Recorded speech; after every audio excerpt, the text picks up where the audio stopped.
அன்பிற்குரிய சகோதர சகோதரிகள, இந்த வக்ஃப் வாரிய திருத்த சட்டம் தொடர்பான வழக்குகள் நீதிமன்றத்தில் கொடுக்கப்பட்டு ஒரு இடைக்கால தடை விதித்து வைத்திருக்கிறார்கள்.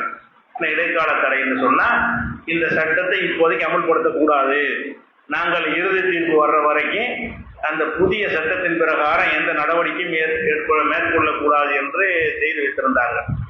இப்ப என்ன செய்யறாங்கன்னு கேட்டா, இந்த இடைக்கால தடையும் கொடுக்க கூடாது, எங்க சட்டத்தை அமல்படுத்துறதுக்கு குறுக்க நிக்க கூடாது என்று அரசாங்கத்தில் மனு போட்டிருக்கிறாங்க.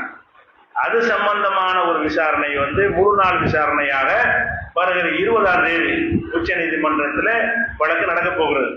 இந்த வழக்கு எதுக்குரிய வழக்கு என்று கேட்டால், இந்த வக்ஃப் சட்டம் சரியா தவறா என்பதற்கு வழக்கு கிடையாது. எதை விசாரணைக்கு எடுத்துக்கிறாங்க?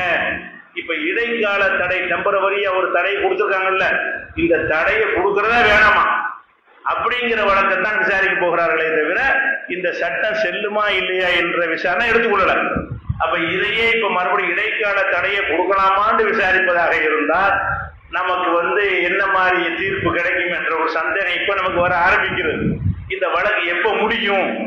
வழக்கு எடுத்துக்கொள்ளாம இடைக்காலத்தில் கொடுக்கலாமா வேணாமான்றத ஒரு வழக்காக எடுத்துக்கொண்டு விசாரிப்பார்கள் என்று சொன்னால், இது பாபர் மசீதி போல பல வருடங்களை இழுப்பார்கள் என்பதும், அதுல நேர்மையான தீர்ப்பு கிடைக்குமா என்பதும் இப்போது மக்கள் மத்தியில ஒரு சந்தேகம் எழக்கூடிய வகையில் இருக்கிறது.